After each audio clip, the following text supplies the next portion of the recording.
Well, hello again. This is still the 5th of August. Is it the 6th now? Anyway, 2026. And I'm going to continue my run through sitcoms generally that I have thoughts about. We're up to 1974.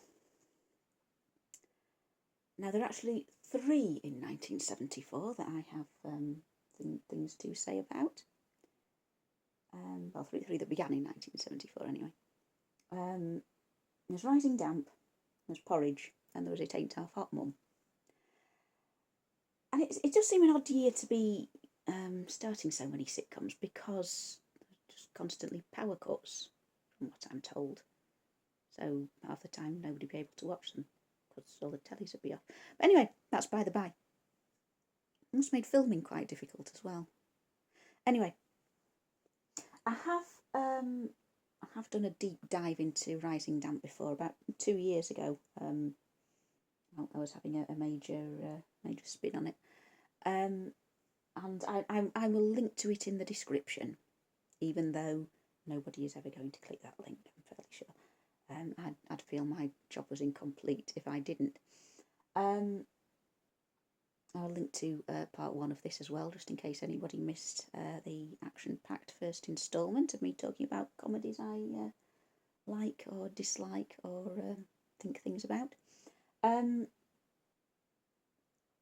yeah, I did talk at length about Rising Damp. There were some things that I think I missed.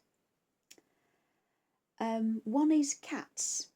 I completely forgot that there is a cat in Rising Damp. Now, there are 2 comedies that I know of that actually involve a real life cat as a recurring character. It's Rising Damp, and there is Fall and Rise of Reggie Perrin, both of which starred Leonard Rossiter in the leading role. Anyway, this just set me off wondering, did Leonard Rossiter just carry a cat around with him at all times?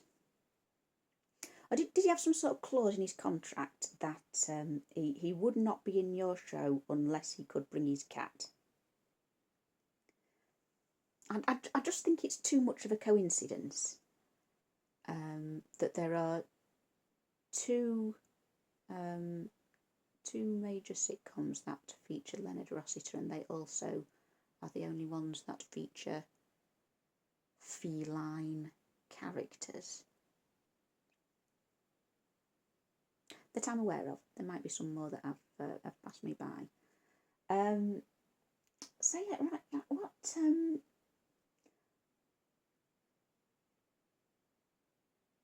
What I find quite interesting about Rising Damp as well is that the character of Rigsby, it's another horrible man comedy.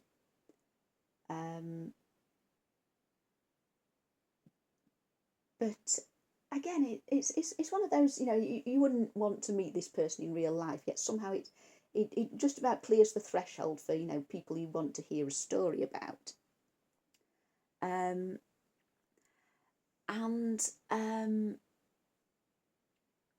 So having rewatched it again recently, I'm finding Miss Jones a more and more interesting character.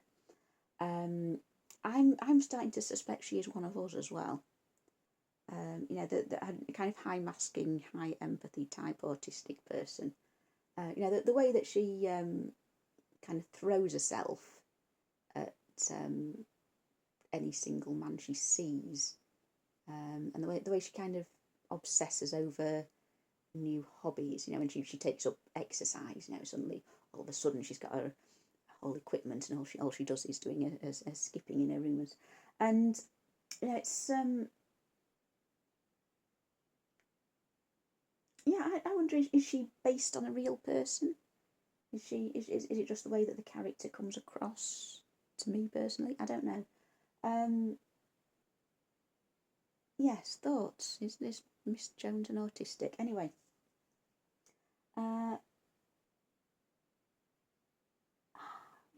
there's something else I was going to put. Yeah, something else about Miss Jones as well. It's as I was saying in part one. You know, the idea of female characters in comedies. It started well early on, 1960s. What happened? What happened to all the comedy women? But then we get to the 1970s and we start seeing actual female characters again. I mean, this is something I really wanted to talk about when I was talking about Are You Being Served? But I forgot.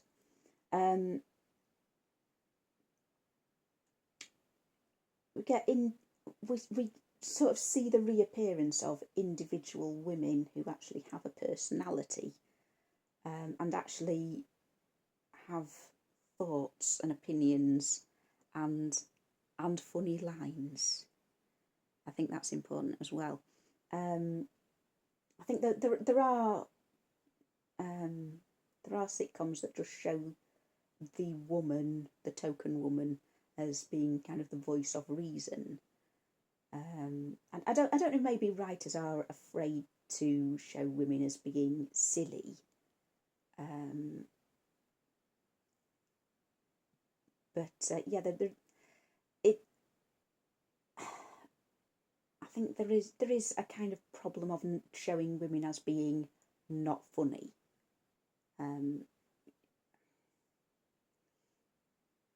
But that, yeah, as I say, Miss Jones is a really interesting comedy character and a very funny comedy character as well. And you know, she does get punchlines, she does get parts in stories, and I think that's that is a really important thing to show. I mean, yeah, she is the only woman in the series, apart from one or two girlfriends who come and go. But it is nice to see an actual female character again.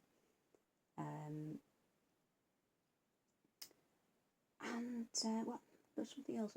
Oh, Alan's hair.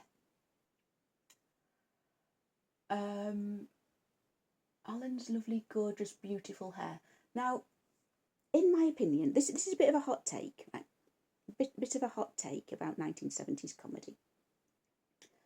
Richard Beckinsale is probably the most beautiful human being who could ever have possibly existed. Changed my mind. And I actually don't want to read about his life and what he was like in real life or anything like that, because I feel like I can only really be disappointed. I just think he's just dazzlingly gorgeous. And anyway, in Rising Damp, he's got this beautiful, long, lovely hair. But then in Porridge, which is what was being filmed at the same time, I'm not sure exactly what the filming schedule was or anything, but he was sort of alternating between Rising Damp and Porridge for a while. For 3 years, actually, between 1974 and 1977, he was sort of doing one then the other. But in Porridge, his hair goes, whoop, it's relatively short. It's not short, it's relatively short. Now, did he have incredibly fast growing hair? He could grow it again to be in Rising Damp and then hack it all off again to be in Porridge. But was one of them a wig? And if so, which? Could he get all that lovely, gorgeous hair all sort of piled up and put a little short wig on? Oh.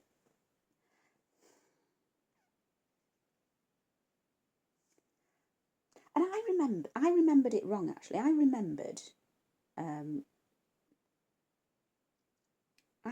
him from when I was, watching it as a child with my granddad in the 90s. I remembered him as having quite sort of blonde hair, but watching it, it's actually quite dark. And of course, in Porridge, his hair's dark as well. What's going on there? Why did I remember that wrong? And I think it's very often the forgotten character. He's the sort of fourth housemate very often. When you read any sort of review of Rising Damp, it sort of misses out Alan.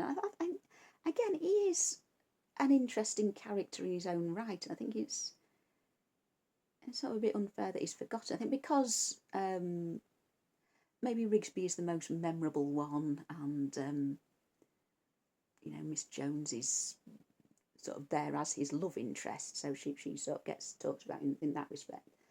And then Philip is memorable as being probably very, very, very unusual for the time as being the black guy.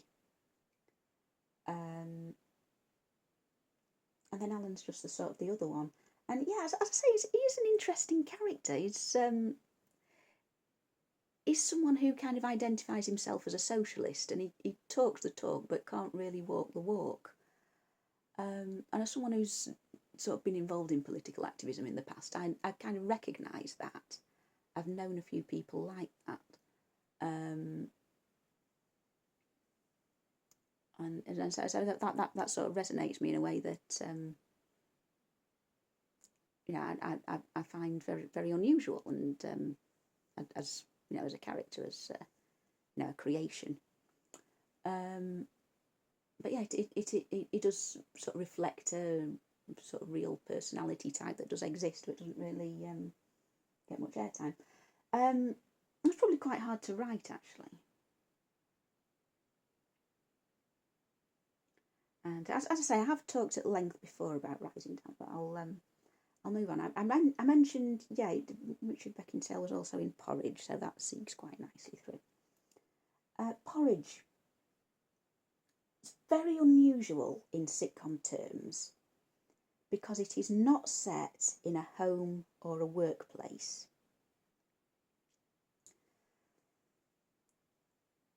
Overwhelming. There's very, very few comedies that aren't set in either a house or a workplace, or sometimes both. Some cross over a bit, like Steptoe and Son, Father Ted. They kind of, their home is in a way their workplace.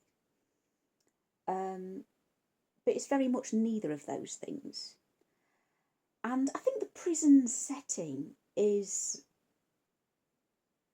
very very convenient, actually, for a comedy. They're in this sort of limbo state.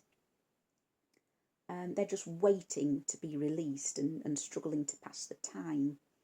All these strange characters who are kind of thrown together, just waiting for the day they can go. And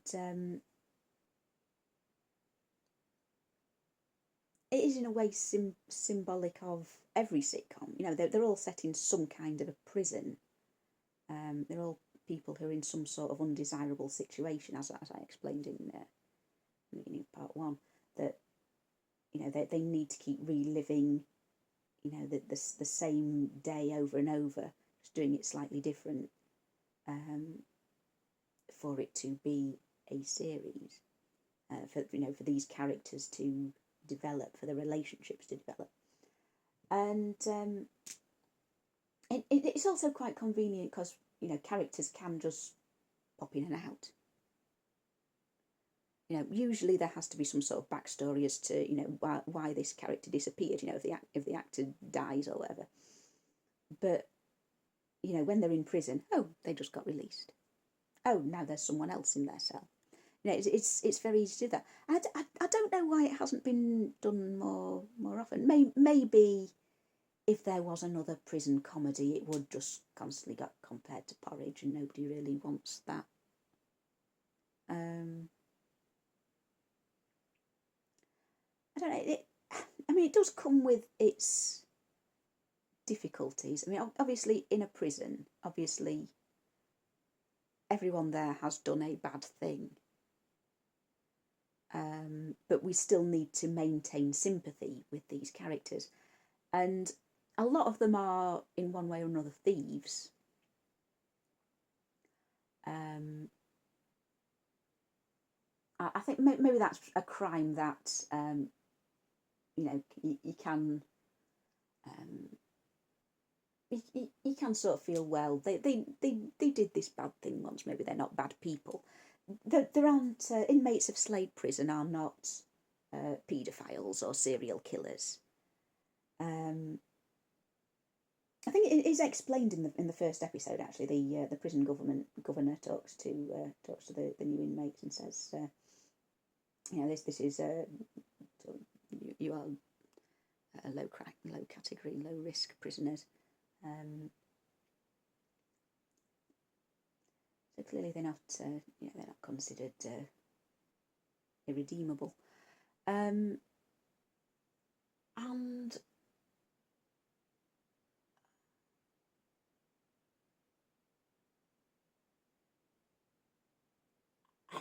what was I going to say? I was going to say something else. That's another thing I was going to say that was on the similar subject.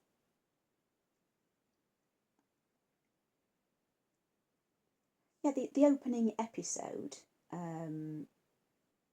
it begins with the prison warders talking about the three new inmates.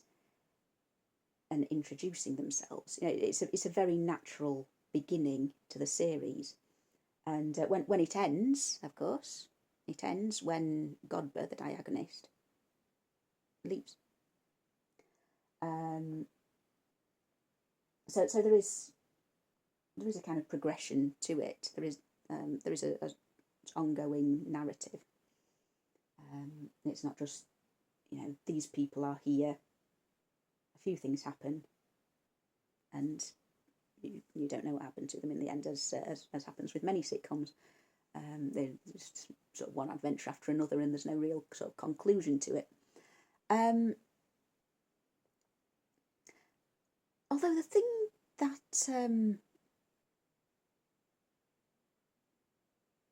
no, I won't talk about the thing that yet. Right. I think it's one of those comedies that, again, it's become a big part of national culture. I mean, it's had follow-ups. There was a spin-off series that went after it called Going Straight, which sort of follows what Norman Stanley Fletcher and Godber did when they were released, and then in 2003, so that's what's on nearly 30 years after the first broadcast, there was a kind of mockumentary about what happened to all the characters afterwards, and actually features some of the actors, all the actors that were still alive. Apparently there was a set of stamps released. There was a set of porridge stamps more recently.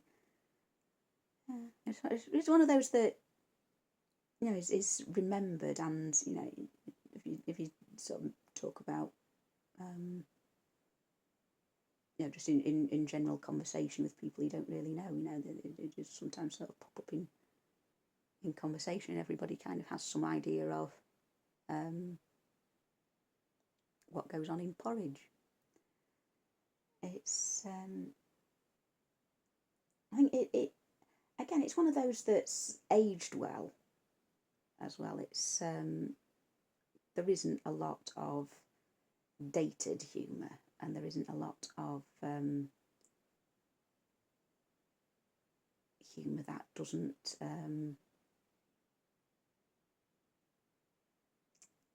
that's now considered a no-go. I mean, there is a little bit of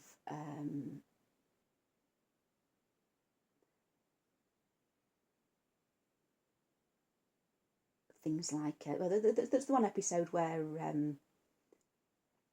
Fletcher has to go and talk to the governor, and the secretary's in the office, and he's sort of making excuses to sort of rub his body against the secretary and squeeze past her, and didn't like that at all. But I mean that's the kind of thing that you do see in older sitcoms, but it's not completely gone away.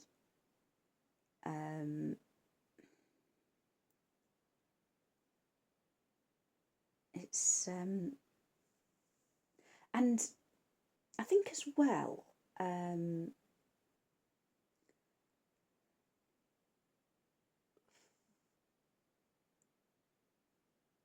the idea of 1970s comedy, it's almost a byword now for things that are no longer considered politically correct. It 70s comedy sort of speaks of, racist jokes and sexist jokes, homophobic jokes and things. And I find there is a lot less of that than you'd necessarily be led to believe. I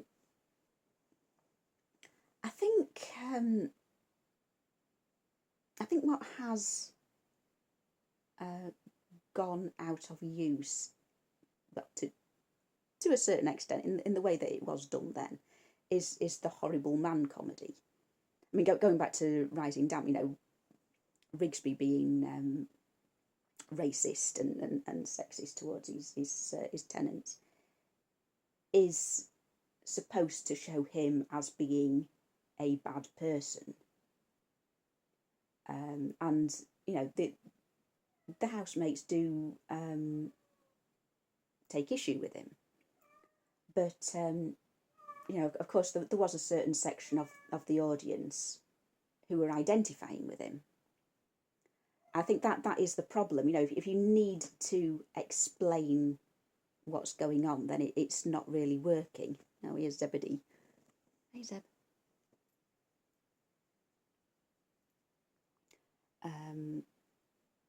And yeah, for everyone who was laughing at him as, oh yeah, that stupid Gammony guy, there was probably someone else who was cheering him on. Oh yeah, you can't say that anymore.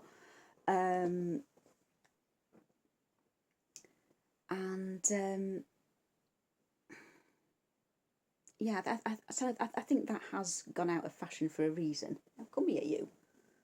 Don't you knock my phone. Oi. Come here. No. Now, I find Fletcher a bit of a difficult character to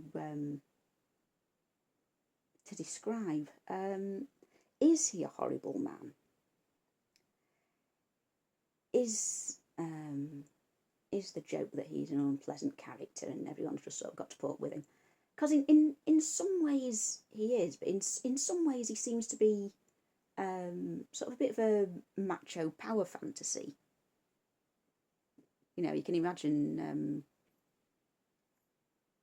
maybe a young lad would be saying, "Oh yeah, if I went to prison and I had a cellmate who was a bit nervous, I'd take him under my wing and he'd respect me. And if someone started on me, I'd just lay him out over a table and threaten him, and he'd respect me. And yeah, I'd get everybody doing this. Everybody would look up to me. I'd be the top dog, And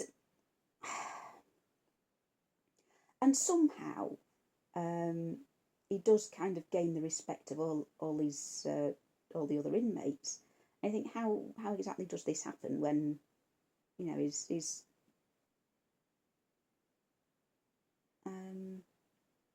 there's nothing particularly special about him. I mean, I suppose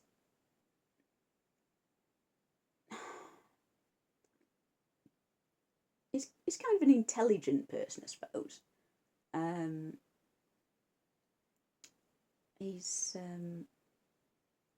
He kind of gets people involved in his ideas, his schemes, and to some extent he is helpful, to Godber and to Warren and to the inmates who surround him. But I find him, out of all the characters, I find him the least appealing, the least relatable, and the least interesting.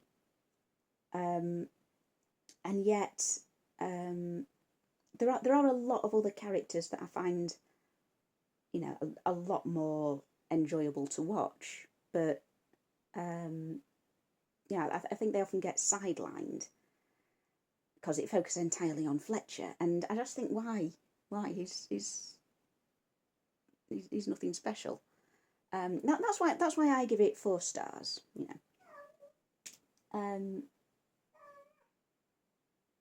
It is very funny. It is interesting as well. Every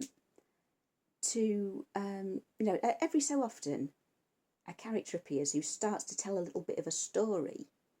And of course, they are all prisoners. They all have a story of, how their life went wrong. Like, and they say things like, McLaren the Glaswegian, he starts talking about how it made his life harder because he was black. He starts to talk about how he suffered from racism, but there's only a hint of that. We don't actually go into much depth in that story how he struggled. And Warren talks about how he's illiterate.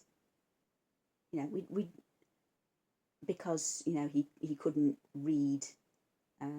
He sort of turned to a life of crime. And again, there's just this little hint, that these people have had some kind of hardship. Their lives have been made difficult by factors beyond their control. They've somehow been sidelined. But again, it's never really gone into in any depth. And these characters as well, they only sort of appear every now and then. And I find if you ask someone what's your favourite character in Porridge, they don't say Fletcher. Nobody says Fletcher.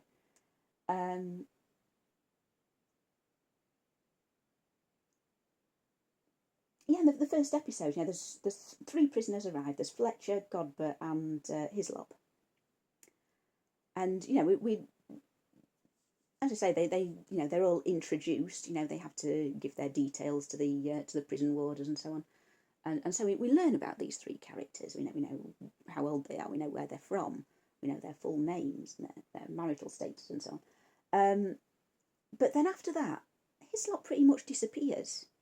I think we only see him in one other episode. And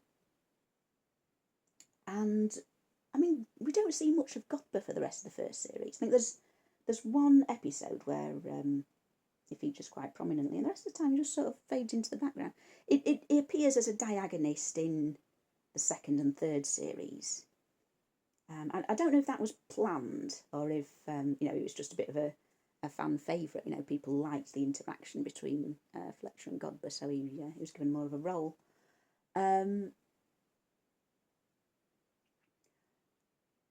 My granddad said that his favourite was Ives, who again, he only appears in 2 or 3 episodes. My son likes Evans, the one who eats light bulbs. My son, he doesn't get a lot of comedies. He's 8, well, he's nearly 9 now. A lot of comedies, he just sort of watches an episode or so. He watches 10 minutes. I don't get it, and walks off. Porridge, it sort of really engaged him, and he really likes it. Even though, and I do need to kind of explain a lot of the jokes to him. He does find it. He does find it entertaining.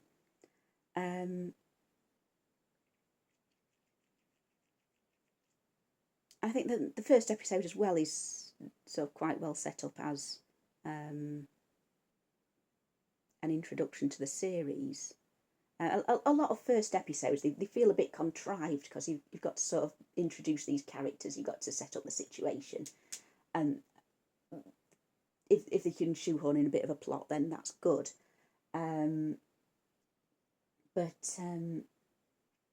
Porridge works very naturally because, Godber is very young and doesn't really know what's going on.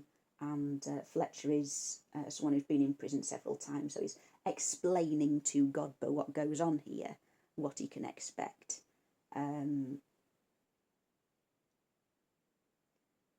So that works, very naturally. And then gradually more characters are introduced as time goes on. Um,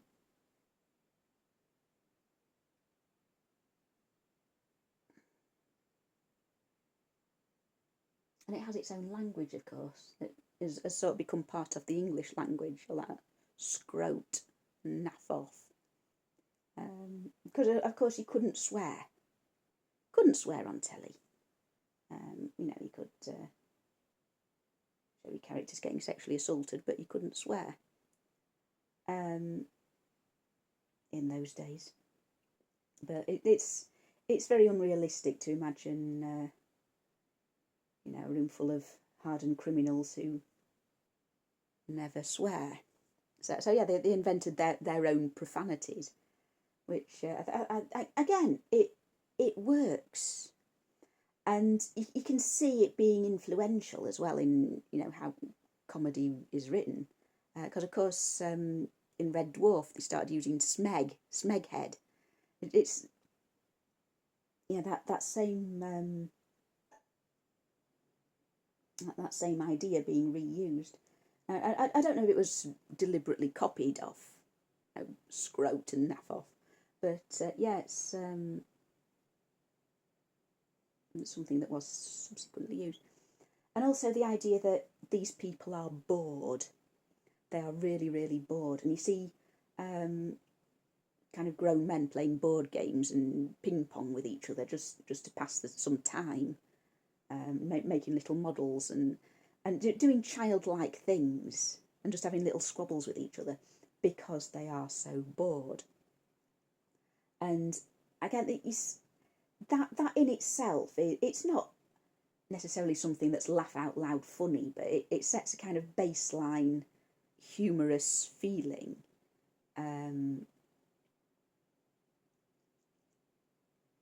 You know, seeing all these middle-aged men playing snakes and ladders together and things.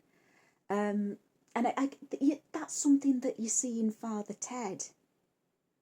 Was it a direct copy of Porridge? I don't know, but it happened again, you know, to the same sort of success. You know, like Ted and Dougal are always playing board games and, you know, trying to do anything to while away the hours stuck on Craggy Island.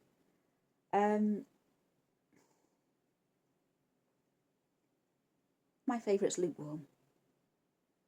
I told you, didn't I like the gay characters. I like the gay ones. And I know they are, you know, in some way politically contentious, but in terms of, you know, who would I actually, you know, want to be friends with in real life, in, you know, out of, you know, people in sitcom land? Yeah, lukewarm. I'll have him as my pal. Start a crafting circle. I don't know. I think he is. He just has this sort of quiet eccentricity, and I think he must be based on a real person.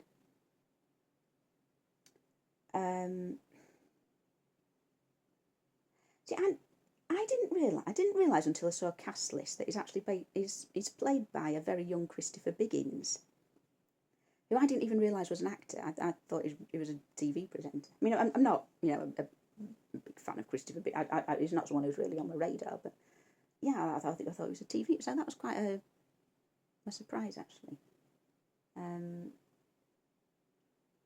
Yeah, I remember as a child I was always a bit fed up if we watched an episode of Porridge and Lukewarm wasn't in it.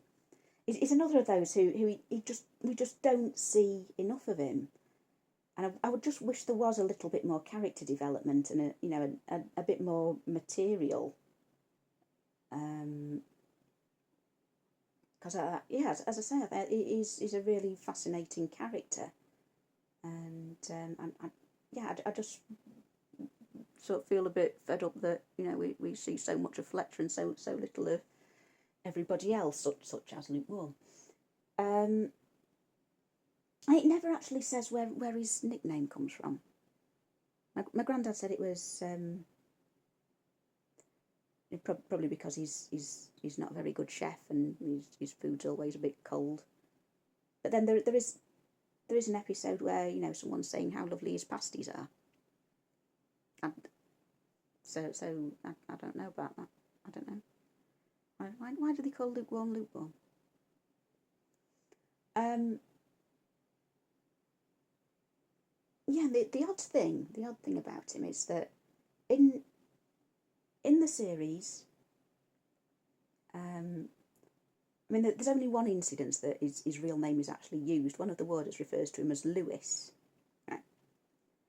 But then in the mockumentary made in 2003, his full given name, his full legal name, sorry, is Timothy Underwood.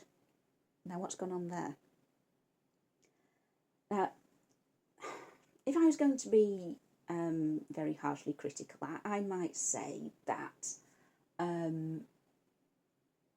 the writers just forgot that they gave him a name and had to think of something else. If I was going to be charitable, I'd say that he well, I suppose it would be a civil partnership then. He was in a civil partnership with Trevor and took Trevor's name. That makes sense. We'll go with that. He does. He has a boyfriend who we actually meet, albeit very briefly, named Trevor. And I remember watching a kind of critique of depictions of gay characters, not just in comedy and dramas as well, from the past, and how the portrayal has developed over the years, and they were saying, in the 1970s, in the olden days, back in the Stone Age, you could show a character as being gay, but you could never actually. They had to be completely chaste. They could never have a partner or anything like that. But that's clearly not true. It's made absolutely clear that Lukewarm and Trevor are in a relationship. This is his life partner. There's no sort of they live together. What what do you think about that? Nudge nudge, wink wink. No, it's no. There's no question about their relationship.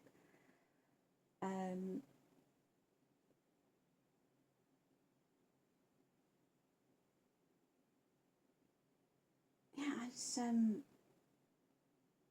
I think it's so sensitively handled as well. The other prisoners are sort of shown as being quite protective of him. Even though Fletcher does say some quite homophobic things generally, like keep your back to the wall when you go down to the baths and all this kind of thing, he doesn't have any sort of animosity towards Lukewarm, which I think is interesting. And I said this to my son actually, as we were watching the first episode, and as I was saying, it's making some homophobic remarks. And I said, do you know what that means? Yeah, that means he's being rude about gays. I said, but he does make a gay friend later on. And my son said to me, oh, so does he learn better? I don't know. I don't know if he does. Does he sort of think, some of my, I have this, this gay friend here. He's fine. Obviously, I've been a bit over hasty in my assumptions about his kind, or does he just think, oh, I can't be homophobic because I have this gay friend here? I don't know.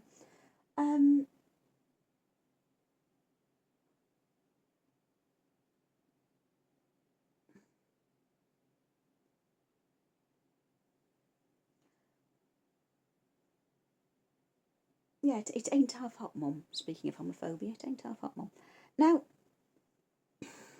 this is the one that always comes up. Whenever anyone's talking about comedy that just wouldn't be made today. Whether they're saying we can't, you're not allowed to laugh at anything anymore, or oh God, wasn't it awful in the old days when people used to be allowed to make all these kind of awful racist jokes. It's always mentioned as one that hasn't aged well. And to some extent, not entirely, to some extent, I just wonder if we've been watching the same show. As and I saw a very small amount of it a very long time ago, um, and all I could really remember was that Gloria was in it. I liked Gloria. Um, and it made me quite wary of actually watching it because I didn't sort of want to think of Gloria as being a racist. I liked Gloria. But yeah, as rewatching it again, there's the horrible man, you know. If you don't want to hear slurs in any context whatsoever, I can't sell this to you. Yeah, there is the antagonist, the baddie character, the sergeant major, the big bad bully. He just sort of calls everybody by homophobic slurs all the time.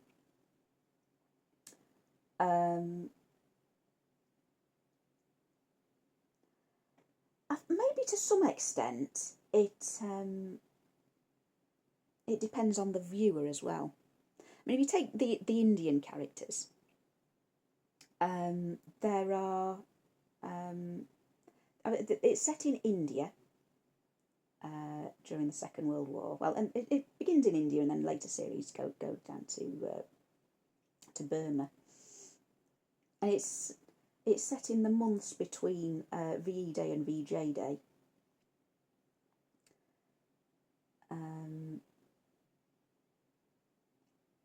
And it depicts the concert party, which is soldiers who are sort of out of the front lines for the moment because their job is to put on a entertainment show, and it shows them rehearsing and dressing up, and sometimes actually shows them putting on the show.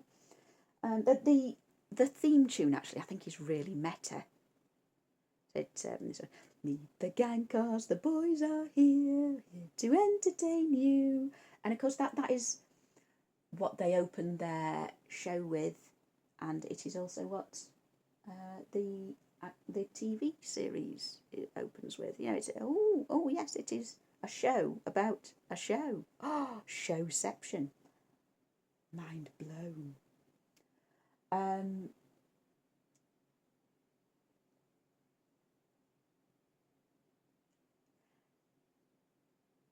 Yeah, and obviously it is set during the war. Um, they talk about their enemies, the Japanese, in quite derogatory terms. They fear brutal violence from them. They talk in quite a blasé manner about killing them. Presumably, people who are, who would be upset by that kind of tone are not going to be watching things set during a war. And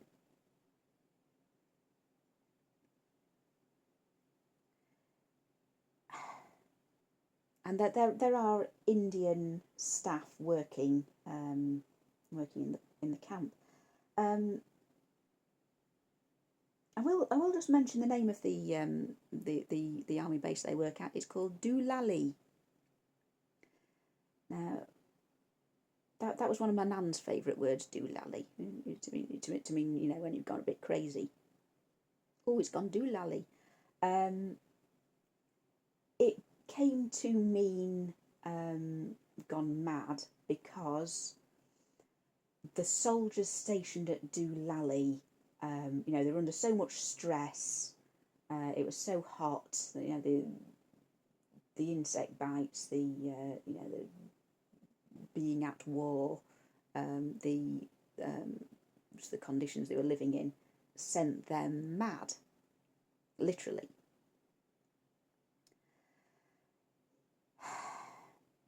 That's the tone of it, right?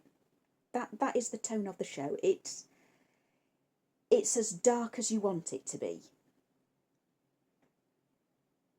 And yes, there are Indian staff working on the camp, as I was about to say, and you can view them however you want to as well. Now, do you see them as, oh, they're so funny, they wear funny foreign clothes, they got funny foreign accents, oh, they don't know anything about our culture, ha ha ha, then yeah, it's going to seem racist. If you sort of see them and think, oh wow, there's actually two Indian people being depicted, they're given names, they're given personalities, you know, their feelings are being explored, they sort of have some culture shocks, there's some humour about, you know, what English idioms sound like to someone who hasn't heard these things before, then it seems quite progressive, actually. It seems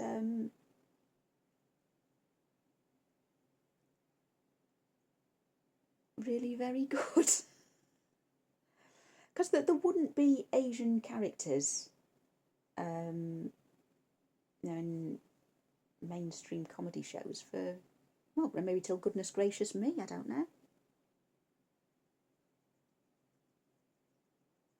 And you know, as I say, the Charwalla and the Punkawalla were people who was occasionally sort of seen in the background of war films, but you know, were never really explored as characters. You know, they were just images of an Indian guy serving the tea. And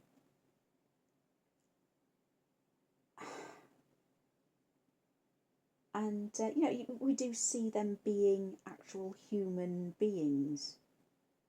You know, like Ramzan the Punkawalla, he gets bored and starts lying down and, you know, pulling the string with his foot and gets told off for it. And they just you know, just little quirks like that make them into actual people. Ramzan as well, he has this kind of mannerism. Whenever he's asked something, he'll start talking away in his own language and then just adding enough English that, you know, the soldiers can understand him. And again, you can say that as, oh, can't he do anything right? Oh, you know, we foreigners just talking their own unintelligible blah blah blah. Or do you want to see it as, oh, he's having a little game with them? You know, he's not paid enough to play their game. He's going to play his own game. It's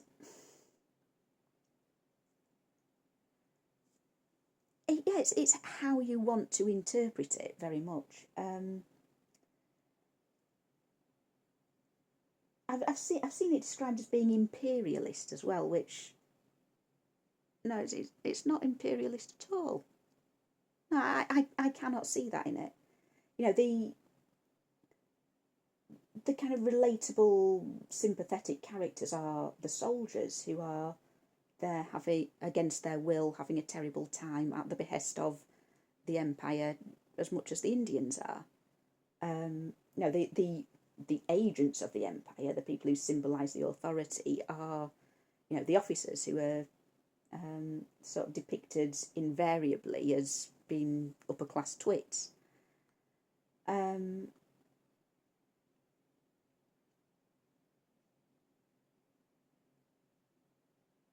towards the end as well, we do see you know, the people who lived in the Burmese jungle wanted to come back and reclaim their land when the soldiers are supposed to be leaving, and then there's this whole argument about should we let them in, should we talk to them, how do we deal with this? And again, the officers are all for trucking them out into the jungle, and you know, the soldiers are saying, oh, we you know, we shouldn't be cruel to them, we should let them in. I don't see how it's imperialist at all. Is it homophobic? Yeah, that's a harder one to answer. I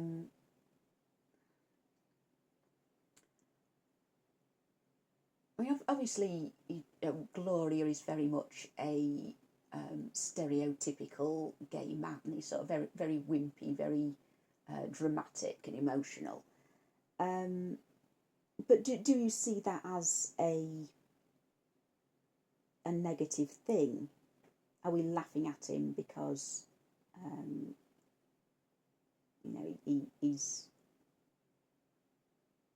he has these characteristics, or are we laughing at him because, not sort of laughing at the situation he is in, because he's clearly completely unsuited to being in the army, but he's still sort of been forced there by the Empire, I suppose, by circumstance into this sort of situation that really does not suit him. I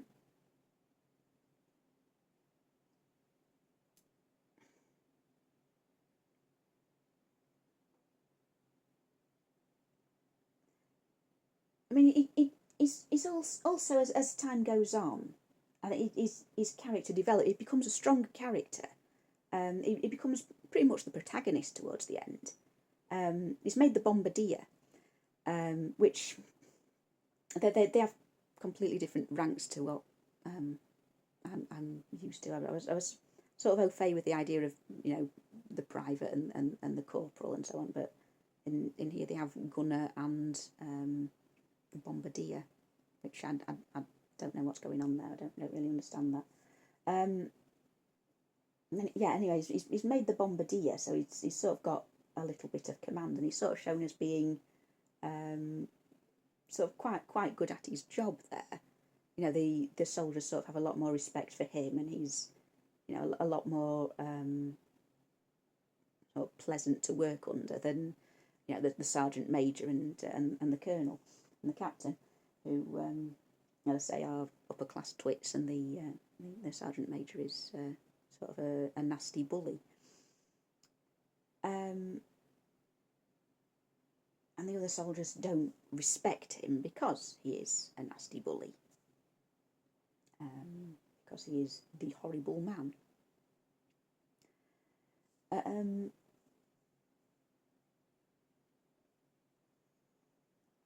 The interesting thing about Gloria as well, and I was saying earlier, are we supposed, were they then allowed to, show gay men as being in relationships? And as well, obviously, Lukewarm was in a relationship with Trevor, very clearly. Is Gloria supposed to be in a relationship with Solly?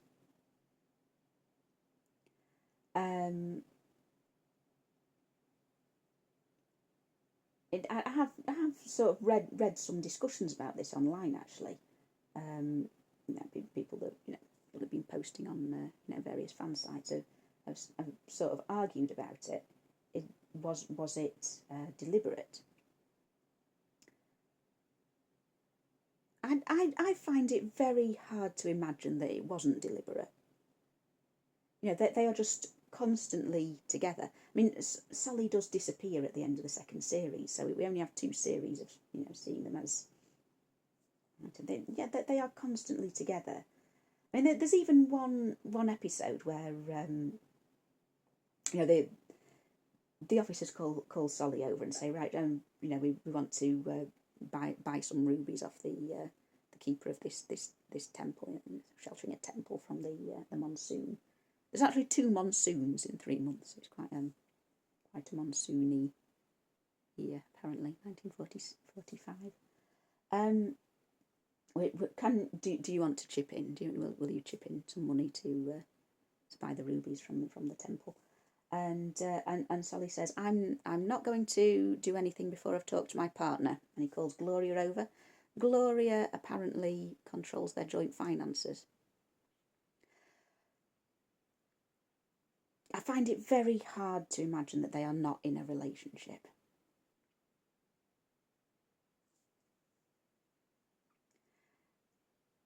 They're just sort of constantly seen dancing together, and how, there's one where Gloria lights a cigarette and he breaks it in half and gives half to. Just things like that sort of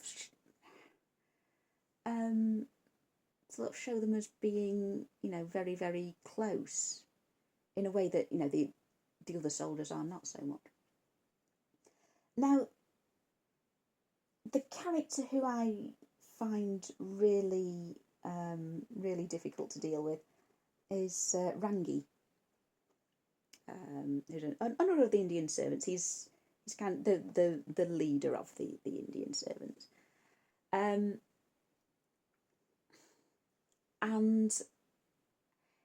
he has this odd mannerism. And again, I'm going to go back to goodness gracious me. Goodness gracious, there's these two families who are kind of competing to see who's the most integrated into British life. Rangi sort of has this delusion, if you like, that he is British. I think what's actually going on there. He talks constantly about us British people, we do this.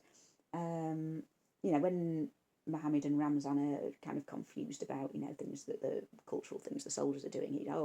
We British, we have this tradition.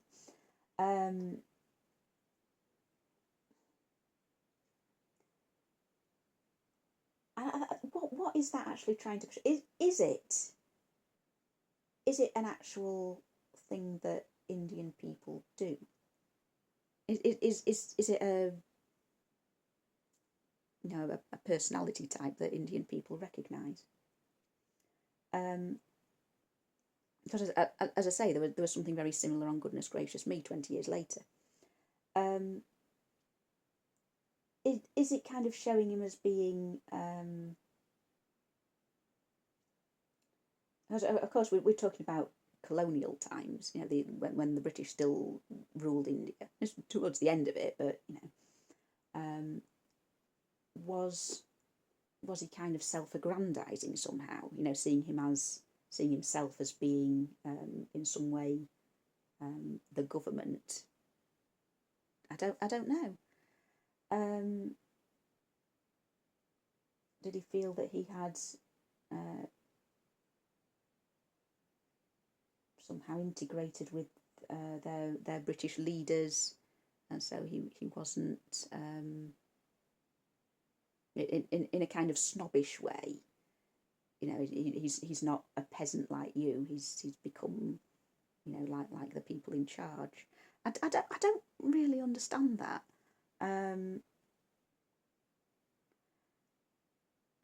And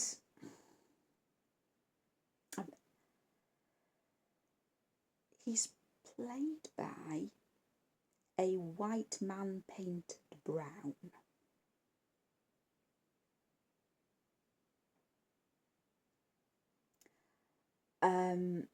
That's the thing that I find really hard to get over.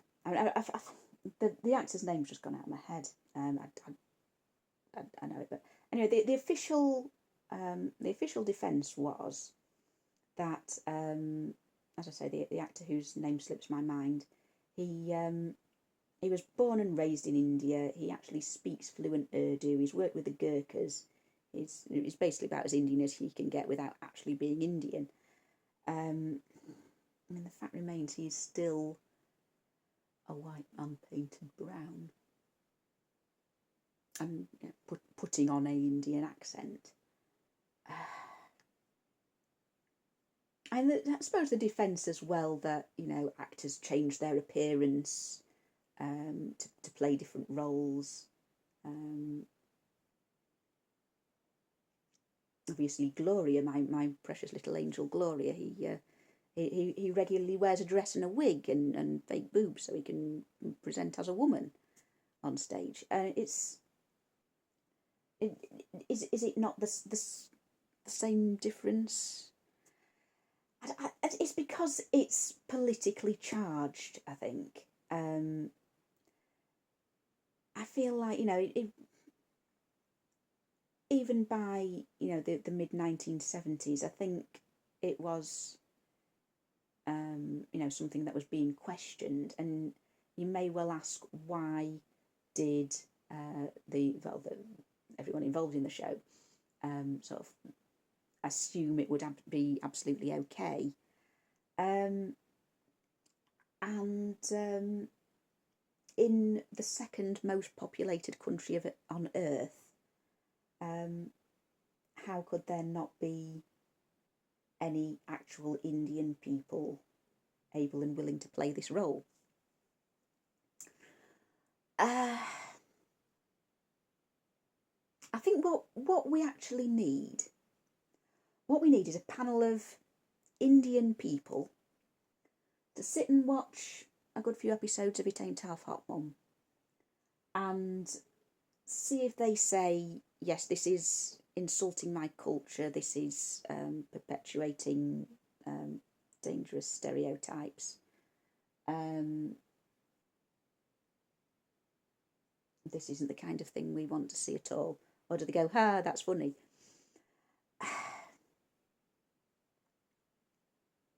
But I don't have one of those to hand. And again, there's the argument, if we have to discuss this, if there's a debate about it, then it's not okay.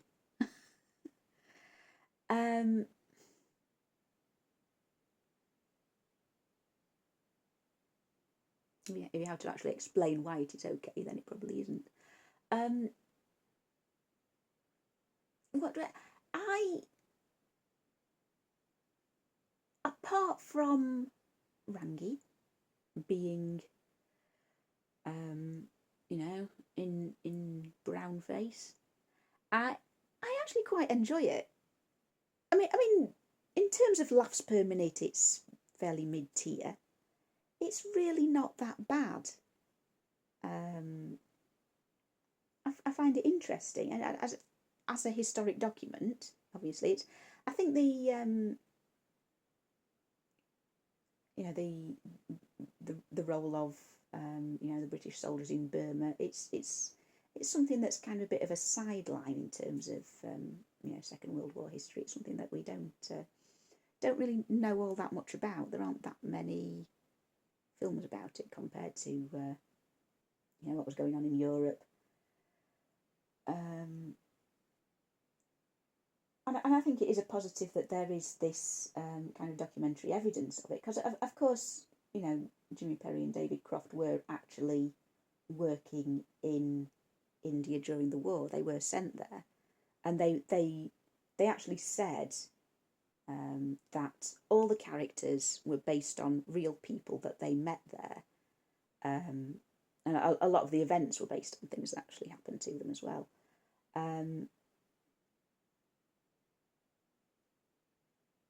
So it is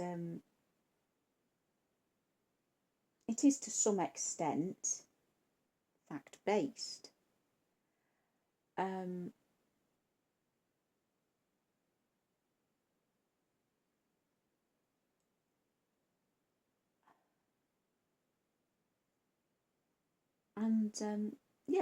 there are engaging characters in it.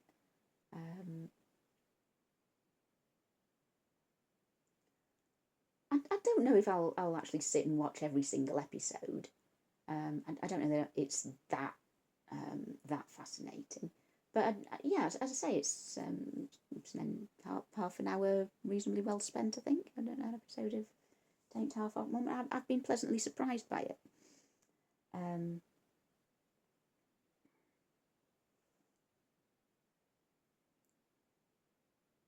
So that's 1974.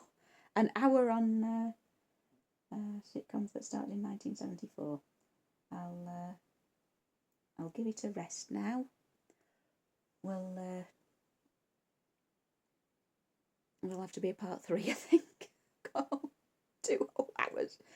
Yeah, this is just how much I think about the sitcom world, I'm afraid. Right, I'll see you in part 3.